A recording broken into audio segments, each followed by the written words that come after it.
just show me that bundle, hold it up for me. Yeah, That's all the case paperwork. This is the evidence that they've kept me in prison with. That's the evidence they kept me in prison with. Yeah, so basically then, Sorry. all that evidence, yeah, and all that time, yeah, all the times you went to court, yeah, all the mental stress potentially it's caused you, yeah. Should this have been resolved a long time ago? I will be releasing in the future, very soon, we'll be releasing all the documents, all the non-signed, all the paperwork that they kept me in prison on, but they just said there, they didn't have any evidence. This is what I'm saying, you can only keep a man in prison with evidence. So today is 20th of April 2023, and behind me you've got a corrupt court system allegedly, and this is what happened in court.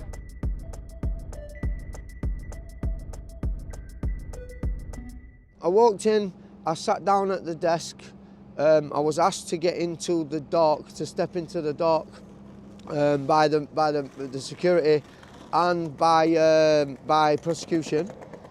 I asked them what identity is charged to appear. Is it me or is it the identity created from the birth certificate?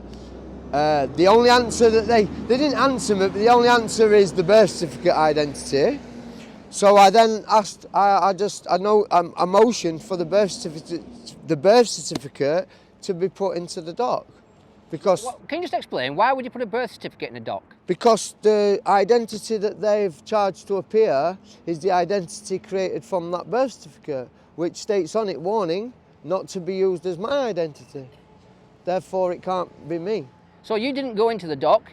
No. How did the security respond to you when you chose the justice threatened me. She got into Sorry, the security. How did the security? Security didn't know what to say. they weren't used to dealing with people so calmly and just being polite and saying, well, I've got lots of documents, I do need a table, you know. I'm here speaking on behalf of the defendant, which is Mr. Philip Anthony Hartley, an entity created by paperwork. It only exists on paper. So this is my argument. This is what I asked the justices. How can something that only exists on paper stand in a dock? So are you not the birth certificate then? No, the name on the birth certificate is just the name that I use. The justice should be asking me, what is the name I use and what is the date of birth of that name? Not asking me what's my name and date of birth. You know, the judge doesn't. The judge throws the clerk under the bus because the judge won't ask you. They'll just ask they'll get someone else, some lackey, to ask you these trick questions. So what I observed was the judge came in. Yeah. And they came in, they spoke to you, didn't they? What did they say to you straight away? She motioned for the clerk to ask me if I am. The exact words were, are you Philip Anthony Hartley? How did you reply? I said, I don't understand that question. Can you please explain it to me? Are you asking me if I'm a man that uses that name, or are you asking me if I am a name? And how did the judge respond to that? The clerk didn't know what to say, and the judge just dismissed it and continued with the proceedings.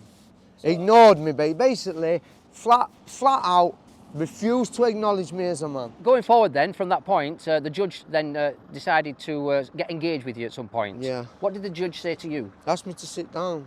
Did you sit down? No. Why not? Because I was sat down at my own accord, not when I'm ordered to. If there's an order, because I saw it as a polite request, which I politely refused in my own way. If it was an order, you know, an order has a receipt, you know. I mean, if it's an order, I've got a receipt book. How many times did the judge ask you to sit down? 3 times. And what happened when you didn't sit down after the 3rd time? She couldn't ask me again. She can only ask me 3 times. Same as they can only ask you a name and date of birth 3 times. And what did the judge do at that point?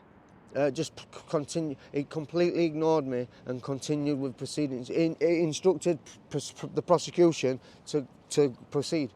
So the prosecution proceeded. Mm-hmm. I was sat in the gallery. I did observe this. I was then called sir.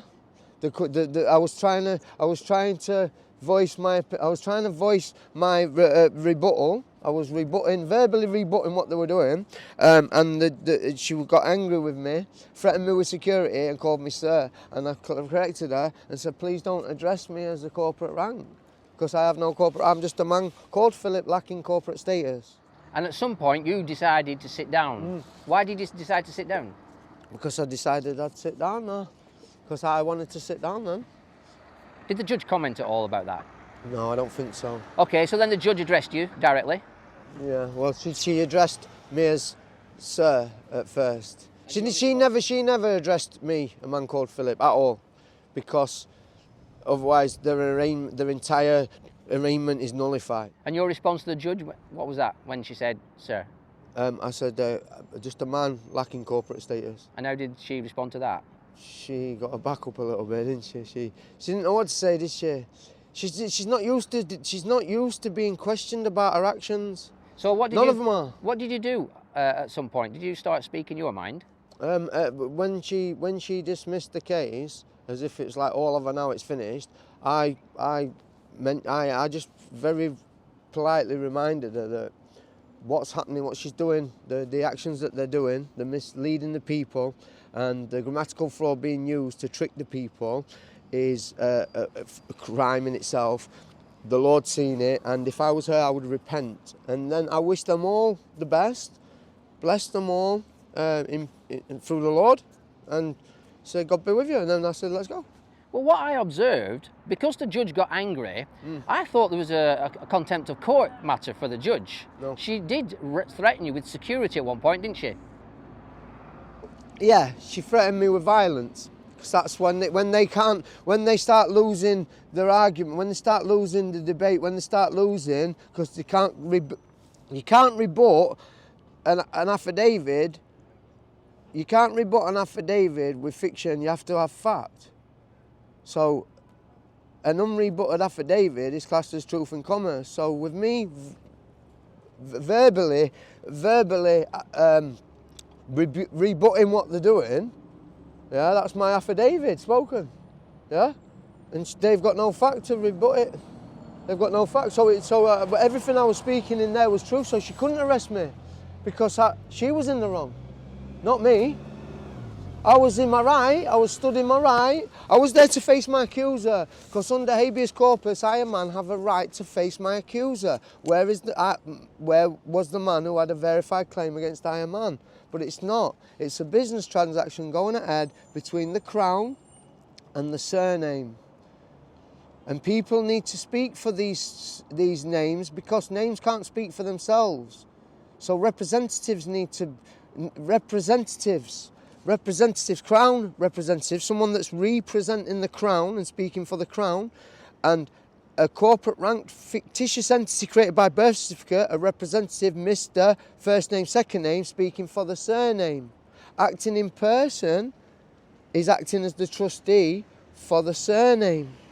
Can I just say, it's very hard to understand what you're saying, Yeah. and you've probably been listening to this or learned all about it for a long time. It's hard work. For many people watching this and hearing your words and hearing about what's happened today, what advice can you give people?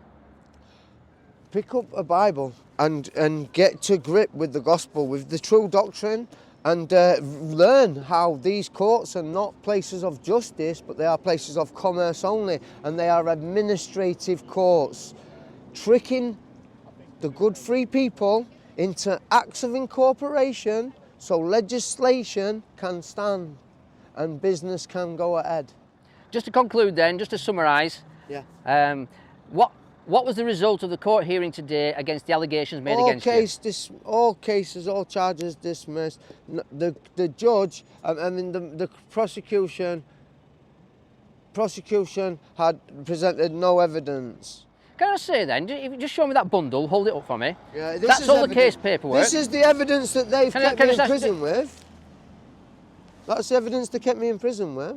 Yeah, so basically then, Sorry. all that evidence, Yeah. and all that time, Yeah. all the times you went to court, Yeah. all the mental stress potentially it's caused you, should this have been resolved a long time ago? Oh yeah. Why do you think they've kept you going this long? Because they've purposely had an attack on my mental well-being. They know about my mental problems, and they've purposely used everything at their disposal to completely send me nuts and make people think I'm nuts.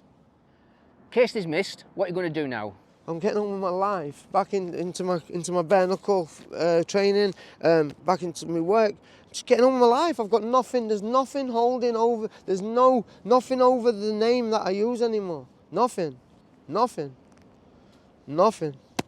I will be releasing in the future, very soon, we'll be releasing all the documents, all the non-signed, all the paperwork that they kept me in prison on, but they've just said there, they didn't have any evidence. This is what I'm saying. You can only keep a man in prison with evidence. If they've got no evidence, what we're doing in prison? Other than a punishment. Corrupt representatives of the Crown, South Yorkshire Police and the Council, manipulating the judiciary system and twisting it for their own gain and wants, to put a man that they want to hurt and harm in prison. Use a journalist stories, fake stories about the name I use, to get me beaten up and have attacks on my life. And the worst thing they could have done was lock me in a cell with a Bible, mate. It's the worst thing they could have done. That they made me. I mean, before I went to prison, I wasn't fully reborn. It was only through in that cell, I seen it as no persecution. I seen it as a blessing that I'm being persecuted for the faith. That I've truly, you know, realised that I am created by God. I'm not created by man. If I walk around saying I've got a name and a date of birth, I'm saying I'm created by man. So I say I'm born. I don't celebrate a birthday, because only Mr. Philip Anthony Hartley, the name was birthed, and I, a man called Philip that uses that name, was born. There is a difference. One is, talking to you now, one isn't. One requires a performance, one just is.